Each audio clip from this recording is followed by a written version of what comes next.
To report human trafficking, or if you need help now, go to polarisproject.org, POLARISPROJECT.org. You can call 1-888-373-7888 or text BEFREE, capital BE, capital FREE, to the number 233733. Hello, everybody. Welcome to Shannon Confidential. I am Shannon, your host, and Shannon Confidential is a podcast about life, love, and everything in between. And today's in between is human sex trafficking. Yes, everybody, it does exist, and it's very, very horrific. Our guest today, our amazing guest, is Jennifer Wood, and you may recognize the name if you're following anything that has to do with the Murdaugh saga. Jennifer Wood is the researcher for FITSNews, and Jennifer, through all of her work, and I'm telling you, it's substantial, was able to find, get in touch with, and save Lindsay Edwards, the girl, the wonderful woman that is so courageous, that has come forward. She was sex trafficked in South Carolina, and yes, Alec Murdaugh used those services, and pretty violently, if you've seen the YouTube video on FITSNews. So before I go any further, Jennifer, welcome to Shannon Confidential. Hey, how are you? Whew, doing okay. Yeah. I'm glad to have you on. I know we've talked about this leading up to it, what we thought it might be, what we thought we were getting close to finding in this whole thing. And you did it. You never, ever gave up. You kept digging and digging. You knew it was there. You knew there was going to be some kind of connection. You knew there was going to be some type of drug connection to the Murdaughs. You knew there was going to be some type of possibly, money laundering. All of this is now possibly coming out. It's all alleged. We get that, but it's all coming out. And all these months we were like, it's more, there's more, we're so close. And you did it. There was human trafficking. And if the thing with the Murdaughs doesn't get any crazier, I mean, does your jaw just not drop every time you look into something? It's bizarre, because every time I get a tip, I think there's no possible way this could be true. And I go to dig into it, and sure enough, 95% of the time it's true. Yeah, and now going to the human trafficking, the sex trafficking, Lindsay Edwards, we're so proud of her for coming forward. First, I want to ask, is she safe? She is safe. And I mean, that girl, you said saved her, that girl saved herself. She got herself out of the situation. She's moved out of state. She started a family, got married. She is a rock star. I cannot say enough about her and her bravery. So yeah, she's just tell us how. I really want to talk about her because I did watch the interview. Will did a great job, very patient, very kind with Lindsay. But take us through, how did you find her? Give us your backstory on how it came to be with her sitting down and speaking with Will. She very bravely started posting on TikTok about her sex trafficking experiences. And the second she mentioned Murdaugh, about 3,000 people start texting me links to it. And I'm like, whoa. I was very excited, scared for her. So, I watched the videos, and I messaged her and said, hey, I'd really like to talk to you about your experience. And, she checked to make sure I was who I said I was, very smart about it. And then we started talking, and the more I spoke with her, the more I realized her story was very real and was very scary. And that's one thing. Yeah, that's one thing that I know personally by speaking with you. You wanted to make sure that she was also legit, that this, right. I hate to say it, but just be honest with you. You want to make sure this was a true story, and this wasn't someone just trying to get a little bit of a, social media attention. And you did your work too, to make sure that her story was true. As far as you could tell, you believed her. Right. It's the details that she gives when she tells you about her experiences, they're not details that somebody just makes up. And she's, as much as she could, she does have proof of what happened to her, which she has shared with the appropriate authorities. And a big thing about working with Lindsay was ensuring that prior to doing anything publicly with her, she was safe, that she was protected. She had the resources to stay safe when the story hit, because it's a big story. And it's a big story. Human trafficking, sex trafficking is horrific across the board. Right. Forensic Fridays, we did that with the our undercover agent, and it's really in every state. It's in your backyard. So that is bad enough. And then to have it come basically to FITSNews and your research, your backyard, everything that FITSNews is covering in South Carolina with the Murdaughs, it's absolutely insane. And then, and I know you're not going to be able to say any names, and that's fine.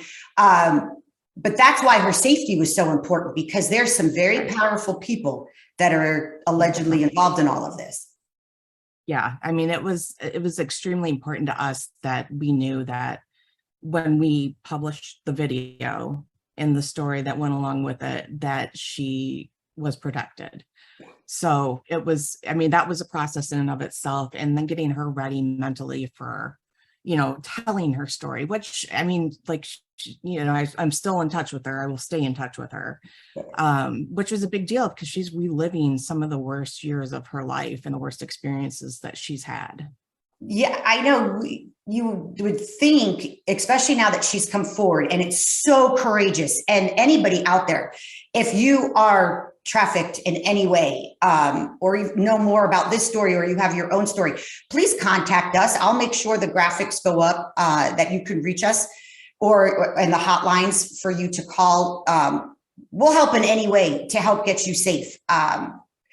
Because it really is just, it's so courageous. But coming forward, I wonder, how much of that had she suppressed? She's a mom now. She's trying to move on. She got angry and she started, letting stuff out. Not only is she safe, is she in any counseling to help her through this very public now ordeal? She has been connected with every resource you can think of. She is married, has a very sweet husband who's very supportive of her and what she's doing. He was concerned, and we did work with him in terms of his concerns for her safety and ideas that he had. But yeah, I think she's decompressing this weekend, she said, and kind of checking out and taking a breather. And I said, you should. Good. Yes. Good for her. Yeah. So you see the videos where you get a bunch of text messages, because everybody knows Jennifer Wood is the FITSNews researcher almighty. So you start to get the text message. Will sends it to me, and I'm like, I'm already on it, Will. Will's awesome. We love you, Will. So you get in touch with her, you find out she's legit. These are true stories.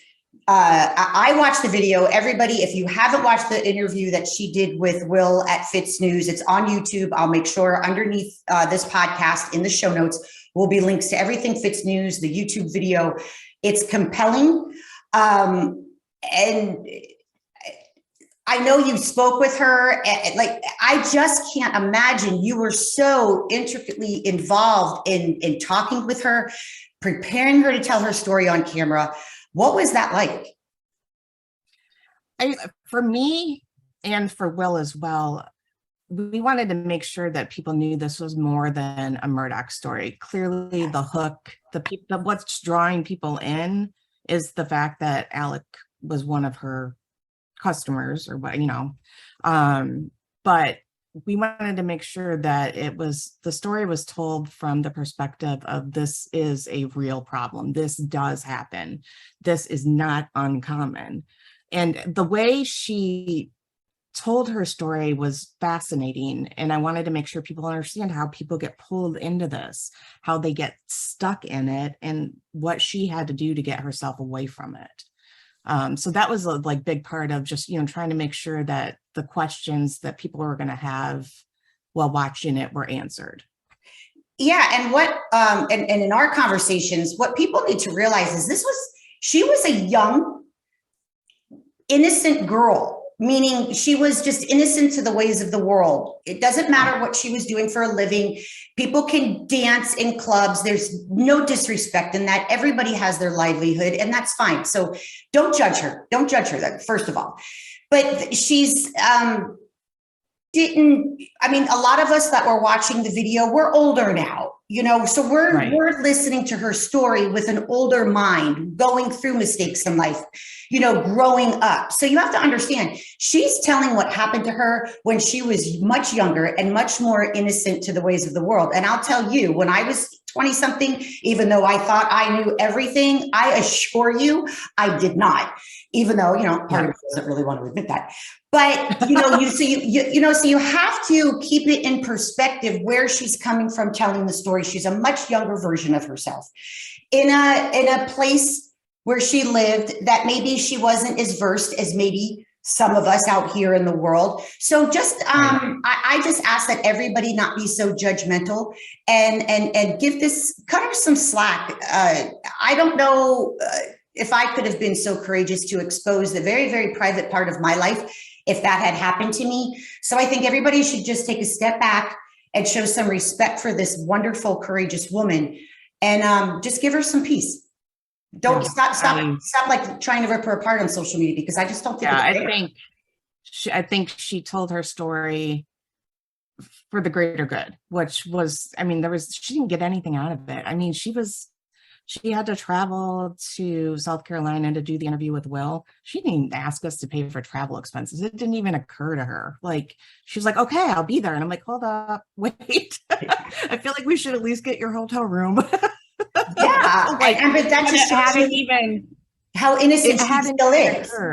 Right. Like, it hadn't even crossed her mind that, to even ask for that. She got nothing out of this other than to try and help other people, which was her ultimate goal.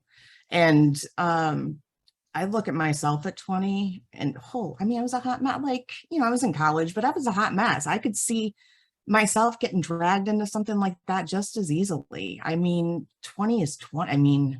Yeah. 20 is young. And if you had watched the interview, if you haven't, again, I strongly suggest that you do. And going back to one of the previous comments you just made is how people get dragged into this. And I will say Lindsay got dragged because she had somebody that had an agenda. And whether it be by fear, it be by fear of threatening her life. She was a mom at the time, threatening her children. A lot of these girls get addicted to the drugs that they're doing with their customers. And they, due to drug addiction or alcohol addiction, they need to come back. And so addiction, fear, just the unknown, money, they need to eat. They're trying to support themselves. There's a lot of different ways that these, mostly women, but men and women, get dragged into human trafficking. And human trafficking is sex trafficking. It is the same. Right. And it's absolutely amazing. Her story explains how it evolved from, I'm a dancer, and now I'm going to do some parties because I can work less, be home with my daughter more, make more money by working less hours. Wow, wouldn't that be great? I would think that would be great if I could work less hours and make more money. It makes sense to me. So I get her mindset on that. And then it went to something she wasn't expecting. And then that's when the sex was involved, the drugs were involved, and she couldn't get out at that point. She had a madam that was not going to let her out. And she talks about car chases, trying to get away. And then even when she couldn't do this anymore, and then the violence that was just, she had to endure for years. Jennifer, what was that like to sit with her and listen to that? It was a heavy week. I think both Will and I felt at the end of the week very woo, it's been a week. It was hard to listen to as a mother of a daughter. I've got a teenage daughter. It was hard to listen to, her story, knowing she's only 4 years older than my kid. And it was a rough story to listen to. And then thinking to myself, yeah, I can see her mindset at 20. I can see her dancing in a club and being offered a job doing private parties. She said, it didn't even occur to me that it was more than dance. She's like, what, why would I think that? Yeah. She's like, I thought I was going to go, bachelor parties and. Which is what she was doing in the club. Right. So she just thought you're going to get paid more to do the exact same thing here. Right. It's not as if she was involved in that in the first place. She wasn't. So it was a very logical thing, in my perspective, for her to think that that would be a better move. I mean, we've all seen the TV shows. There are people that do private parties for bachelors and, big names. It happens. And she just said it hadn't occurred to her. And as soon as she was in, the madam started, saying, you can't leave because I know where you live. I know you have a daughter. We will come and find you. She was fortunate that she didn't get addicted to, she said she did drugs recreationally, but she didn't get addicted to drugs like most of the girls that were with them. So they would, while they're at these parties, do drugs, and then they'd have to go back to keep getting their highs, which is just sad. It's all so sad. And it wasn't just, okay, she's doing these parties and there's some drugs and they're, these girls are forced to have sex with whomever picks them at the party. Like they have to go into the room and they have to have sex with God knows who. And then she, poor Lindsay, she's talking about she's been choked out to losing consciousness, had guns to her head. Yep. God, that's horrible. And it's not made up. This stuff happens. That's just not something you come up with and, make it up. These are experiences this young woman had. And she was stuck in that for 2 years. 2 years. I can't even imagine. Every night or often, whatever that madam wanted, for hours and hours and hours a night until the madam decided, I'm done for the evening. And I know, well, I'm assuming that all names have been provided that she references in her interview with Will. I gotta think there's a lot of people that are very terrified right now. I hope they're sweating. They should be. They should be. Yeah. Guess what? We have the list and are working with authorities to ensure it's investigated. I just I sit here and I just thought, and I wanted to talk to you so bad, but I'm speechless. It truly is a shocking story. And her specific accounts when it comes to Alec Murdaugh, seeing his past up until this point and then hearing the violence that he took out on her, that man deserves a very special place in hell. That's kind of what I think as well. And when a lot of people are asking, well, how did she get out of it? And she told me, so they had taken them all to Augusta in Georgia for the Masters tournament to work in Augusta. Right. Golf. Yeah. Yeah. All this money. Yeah. It was like a week-long event. And she said that afterwards, the madam was so tired that she took a week. She said, everybody, let's take a week off. She said she spent that week, packed up her stuff, changed her cell phone number, and moved. She said it was the only way she could get out. Yeah, because if you watch the interview, the madam tracks their phones, knows where they are, knows where they're driving. There were certain ways that they even had to hold their phone in the car with her because they were monitored constantly. So the first opportunity, at least it sounded to me, that she did not feel they were being 24/7 monitored, she was gone. Yeah. Smart kid, and thank God. Yeah. Yeah. That's when you just drive away looking in your rearview mirror. She hid in her house for hours one night and they found her behind a wall. Yep. This woman had real reason to fear. She had already had guns put in her face. She had already been threatened. Her life had been threatened. They ransacked her house, found her hiding in a wall.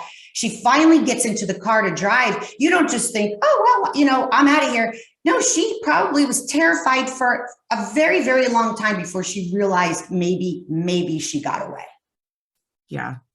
It was very eye-opening for me, because I don't think that I realized how deep it was and how it happens. I don't know that I really had ever heard a firsthand experience from somebody like that, because it takes a lot of bravery to come forward. One, your fear for your safety. Two, I don't think it's a part of her past that she's proud of. Exactly.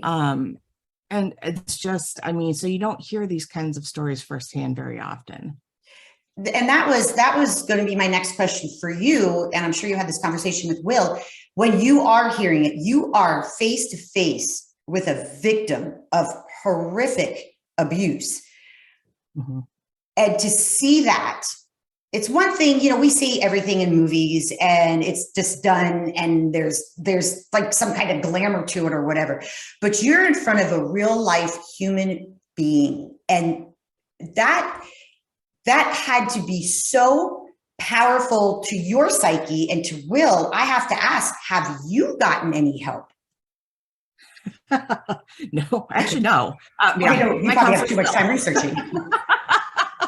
No, but I mean, when we were talking to her prior to the interview, I remember at one point, like the amount of detail she was going into on one situation. She was telling us about how she was brought to a hotel and she closed her eyes and said, yes, I think it was a Quality Inn. And she said, I remember the sign was green and yellow. And I remember I looked at Will and I said, whoa, and we had to take a couple of breaks just for all of us to like decompress and like jump around a little. Because, you know, I mean, you're trying to respectfully listen to her, but you also don't want to be like, you know, the whole time. Right. I mean, I could tell the way she closed her eyes and she was thinking, she was reliving these moments, these traumatic moments. And it was, yeah. And you know, you just want to be like, okay, do you need a break? Do you need water? Do you need, like, what do you like? I just wanted to mom her. Yes. I sat there in my chair, just in complete silence. I could not look away. I could not stop listening to her. Not because it was juicy or anything disrespectful like that. It was I believed her so deeply that my heart, I was like listening with my heart, like this woman, oh my gosh, you know? And as you said, she did a lot of the interview, her eyes were shut. And I know if I'm trying to think of something, I'm like, you know, you look at, you could see she had such a vivid memory. The moment she closed her eyes, it was like that movie replayed in her head. And that's what she was describing.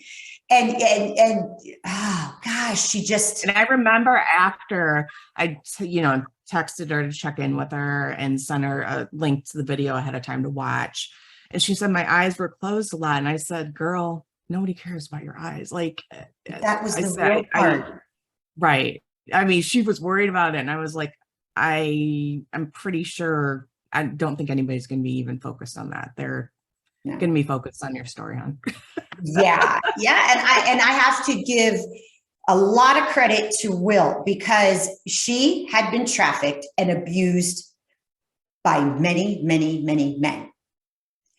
So to then have to come forward and tell stories of being abused by a man to a man, that's not easy. That's like going to the doctor. You know what I mean? Maybe it's just me. That would be very emotional to me. And Will did. He was so gentle with her and just let her speak. He did not. And I'm so proud of that.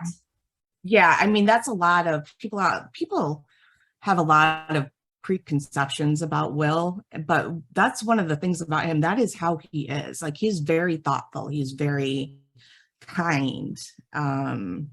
You know, you may not agree with him politically, but he is a great person. And I knew as soon as she spoke with him, she would connect with him and feel comfortable telling her story. And she did. Yeah. And she said beautiful things about why she chose to come forward to FITSNews. And, you know, I have goosebumps on my body. I truly believe everything happens for a reason in this universe. And I think that it was meant to go to you to research. I sort of have goosebumps on my cheekbones right now. It was meant for you to see, because Jennifer, you're such a kind, genuine person, that the two of you were just the right people for Lindsay. That Yeah, I think really, you really are the right people for Lindsay for this moment in her life, to just try to seek some kind of justice and to do it with two people who truly care about her entire story. I just think that that's no coincidence.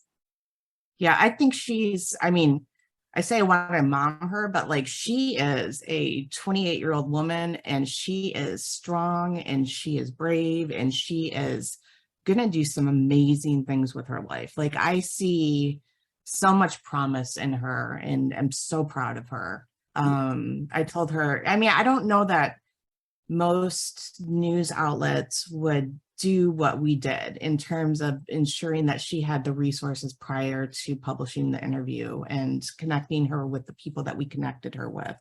And that's a lot of why I love working where I work. It's just, it's a good place, and they're good people who want to do the right thing for the right reasons.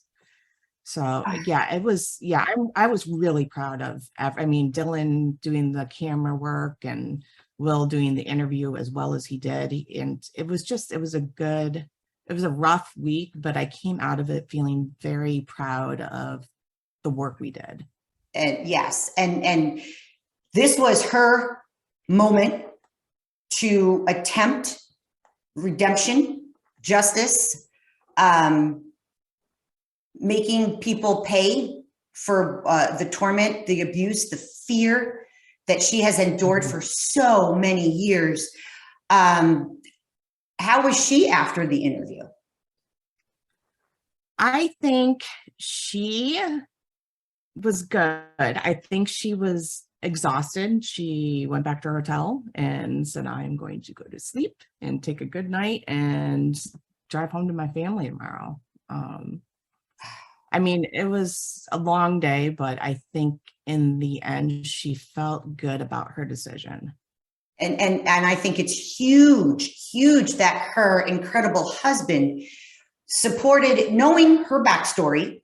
You know, this wasn't a surprise to him. He knew, and supporting her to come forward, because it is his life as well. And he has a family, and there's safety issues. And for him to just be her backbone when she needed it, that says a lot about him and his character as well. They seem like a strong unit. Yeah, they are, absolutely. I was impressed with both of them and how they approach things, and his concern for her safety and well-being, which was very nice to see that she's in a good place. Yeah. So what is the next steps for this now that this is out? What is your role, and what is Lindsay's role now? I mean, I'm taking the names that I have and doing research. You and I both know that I've always thought there was a much bigger component to what was going on in the Murdaugh case and in the Lowcountry than just, you know, murders and stealing money. There's more to the story. There's more evil. So it definitely, right. There was something driving it.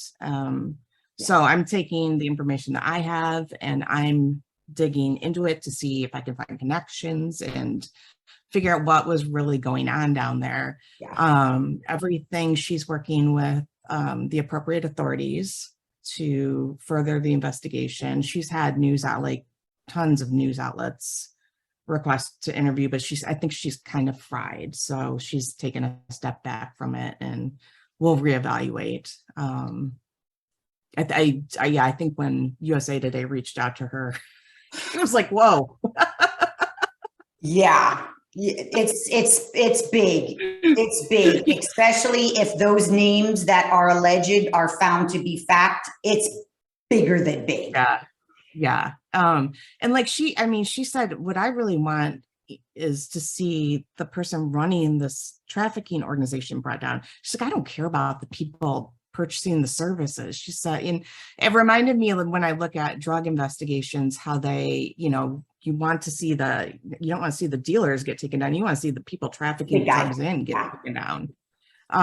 Which I'm hoping that becomes the focus.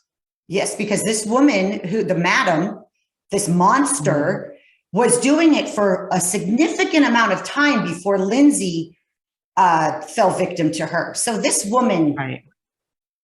There's a lot of damage, there's a wake of evil behind her, a lot of broken souls that I hope find courage in what Lindsay did. And, they too find the courage, the ability, the God, it's almost so much more than courage, just the strength to come forward and say, hey, it's not just Lindsay, it's me too. She did this to me too. Don't let her get away with it. There's such power in numbers that we hope, and if you don't, you don't, that is your choice. It doesn't make you good or bad. It's your choice what you do with your life.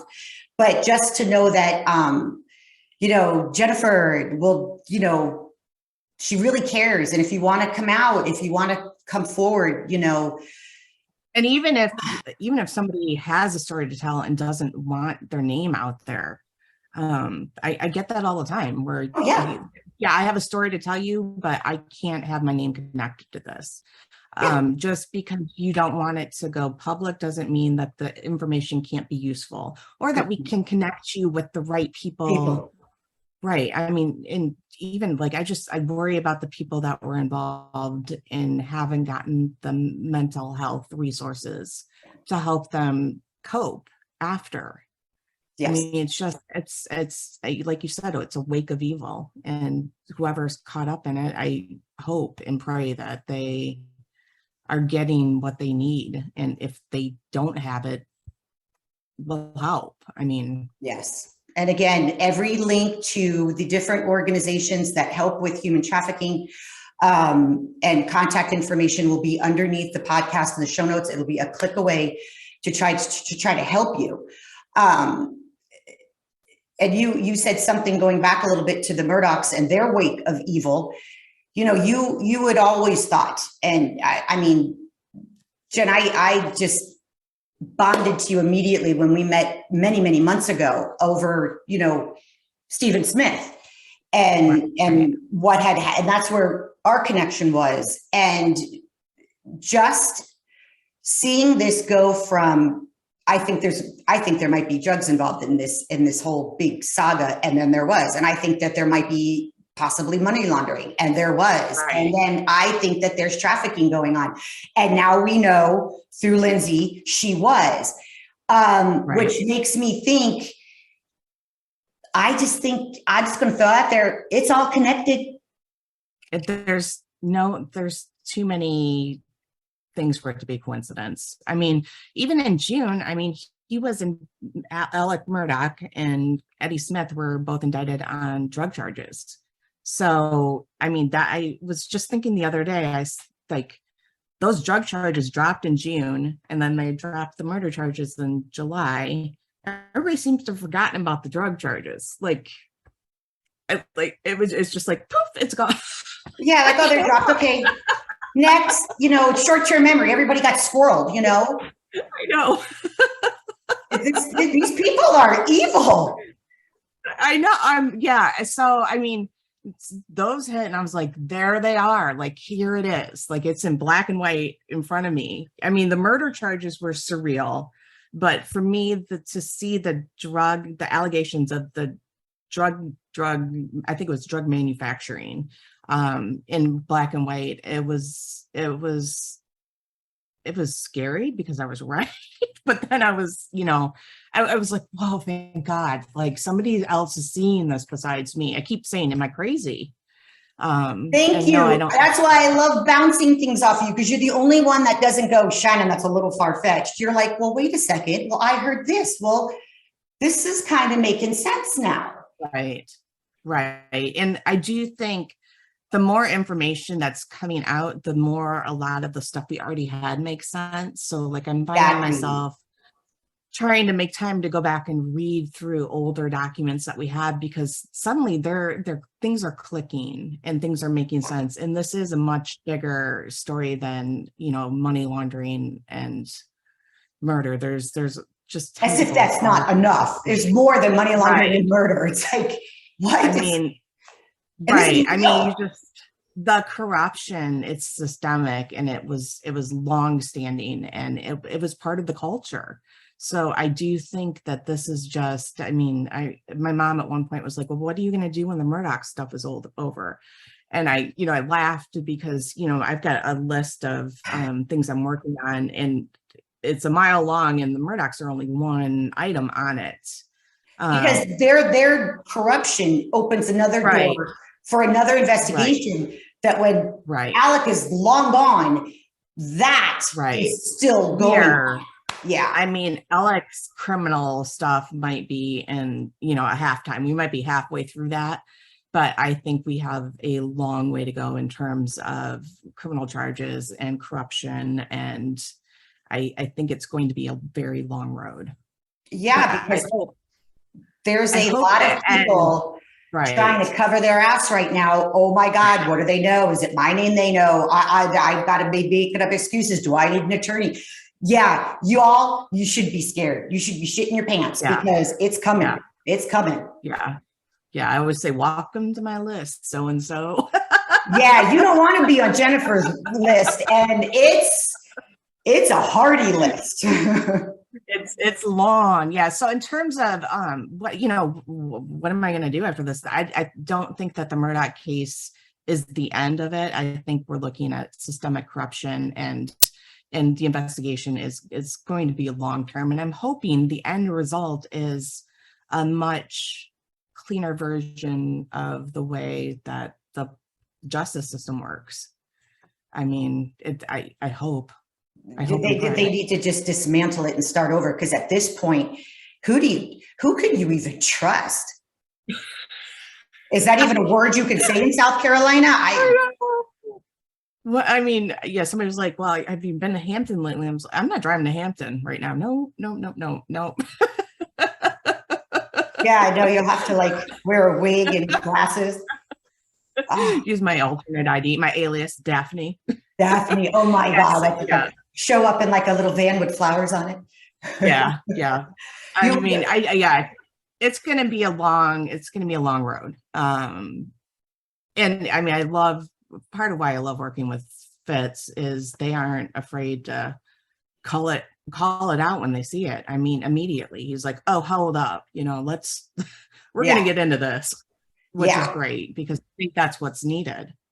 Well, he doesn't answer to anybody. No one's pulling his little puppet strings. He's covering what he wants to cover, and he's got you and, like you said, Dylan, and the other staff there at FITSNews.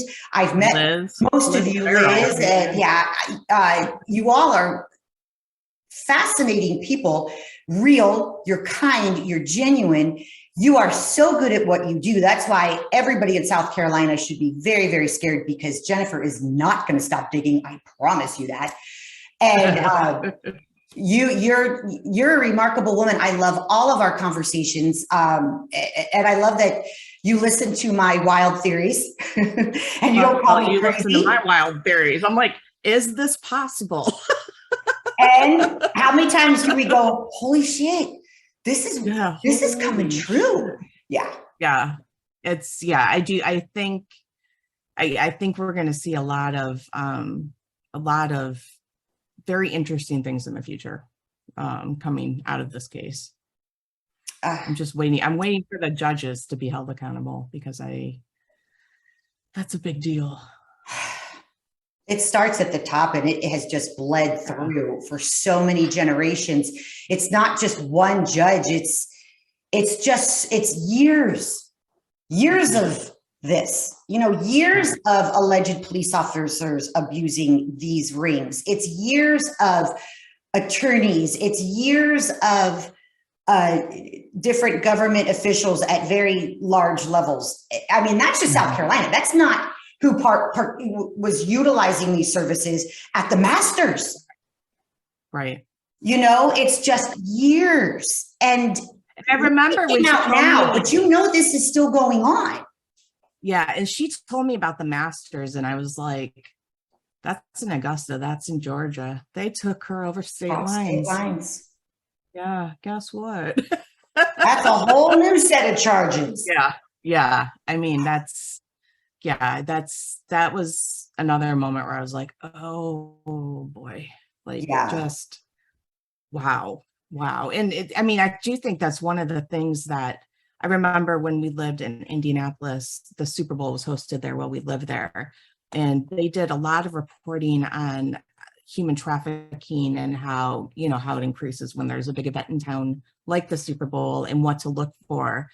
And I remember being downtown and just like constantly like watching for signs of it. But I don't think when people are at an event like that they're thinking that way. No one's paying attention. No one's there to have, you're there, you're having fun. You've got your face in your phone. You're just not paying attention to victims that are right around you. And I'm not saying that makes you a bad person.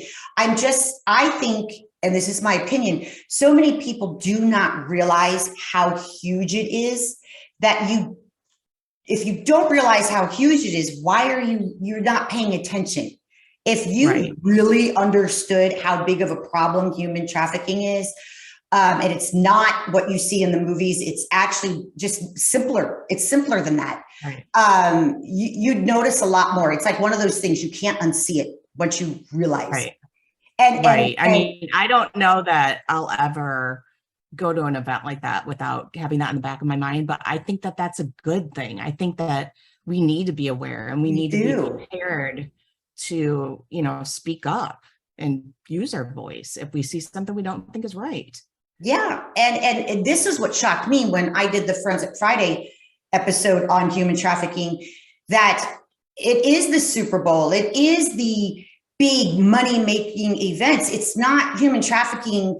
It is, just drug addicts that utilize services. Yes, it is that, but it is very successful people. It is executives. It is people in government. It is police officers. And this is coming from the agent, the undercover agent that handles this. That's where people just think just because there's money or you're an executive, somehow you don't dabble in pure evil. No, they do. Yeah. And that's the disconnect that I think people don't realize. It's not this dirty little thing that happens in a back room. It's right in front of you. Yeah. And I think it's critical that we take these allegations seriously and take her story seriously, because first of all, that's why people don't come forward when they're victims of sex crimes, because there's people are like, oh, there's no way that's true. Like, how was she forced? But she got out of it. That must mean that no, this happened to her.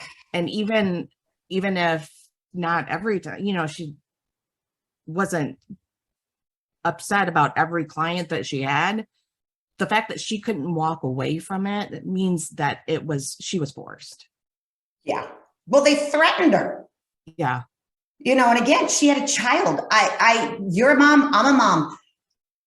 I die for my children. So yeah, I'm going to protect them. And that's just the way it is. That's what moms do. Exactly. Yeah. So I do hope that if anything comes out of this, it makes people aware that this is happening and kind of puts it in the back of their mind when they go places. Yeah. And one of the things that Lindsay said, she says, when you see a 20-something-year-old girl and she's having drinks or, not saying there's anything wrong if you're 20 and you fall in love with somebody that's 70, whatever, to each his own. But come on. Pay attention to that. And know that they're forced to do this. So they're not going to sit there and look miserable. They're going to act like they're having fun. They'll get knocked around, guns held to their head, if they don't make those men feel special. So just because they're smiling, they're smiling, they don't look too unhappy. look scared. Don't be so damn stupid. These people are forced. Don't look, the world isn't a great big movie.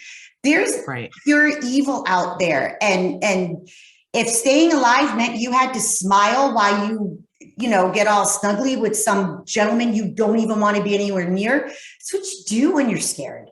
Right. I think I can't say enough about her bravery. Like just, I mean, the strength that it took for her to come forward is just, it like touches my heart. Yeah. You know, and I've got a cold, dead black heart. So.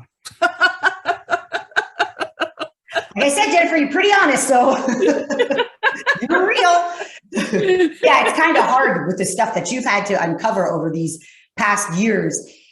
You know, just that you fight. You are still just you're a good person with a cold, dead heart.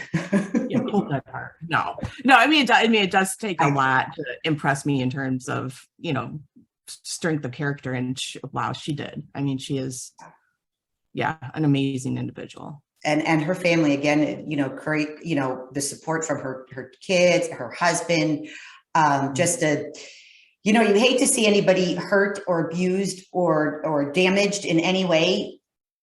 And I don't want to say the positive side, as much as you like to at least see that she's taking this part of her life and making it better. She'll never not have that. But she didn't let it take over the rest of her life. Right. I mean, she is doing better with her second part. Right. You use the you know, parts of her life that were scary, and she's using them to enact change and kind of turning it into as much of a positive as she can. Yeah. Which I think is commendable. Wow. Jen, I don't even know.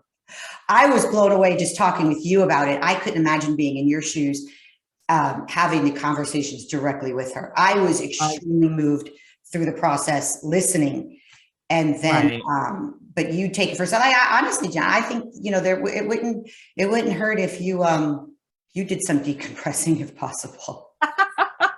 If possible, but you know, because you're going to live with this now. You now know and have been very intricately involved with a very serious victim of a very serious crime. If she can do it, I can do it. But there you go. I like that. I'm taking a kid to I'm taking a kid to a trampoline park tomorrow. It has a bar inside it, so. That's awesome. I want to go there. I was like, what? All right, yeah, we'll go. There's a bar. Absolutely. Sold. Oh my gosh. So yeah, it's Jennifer Wood with FITSNews, the researcher for FITSNews. She's off the charts. She's incredible. And yes, we did today talk about Lindsay Edwards and how Jennifer found her and how they're helping her get her story out, find justice. But let there be no doubt, Jennifer, you are coming back on Shannon Confidential because I know there is so much more that is going to happen. Yeah, I'm just digging away. Just every little thread I'm pulling. If I get it, I'm going to pull on it. Yeah, no stopping now. Wow. So is there any little teaser you want to leave us with, or where are you going now? Well, Will's got me digging back into the Thornblade saga, which is back up in Greenville, South Carolina. What is that for anybody that's not following? That's a golf club that they believe there was some kind of sex trafficking going on inside, allegedly. So yeah, I'm digging back into that. So yeah, I'm excited working with some sources, and then all the legal maneuvering in the Murdaugh case. Yes. Well, you guys, congratulations, standing O. What you've done with Lindsay, what you've uncovered that led everything to Lindsay speaking out. You guys are a wonderful, wonderful team over there. I am honored to say it was definitely a team. Yeah, I am honored to know majority of you, and I believe in you guys. So you keep up the great work. We will. Thank you. Thank you, Jennifer Wood.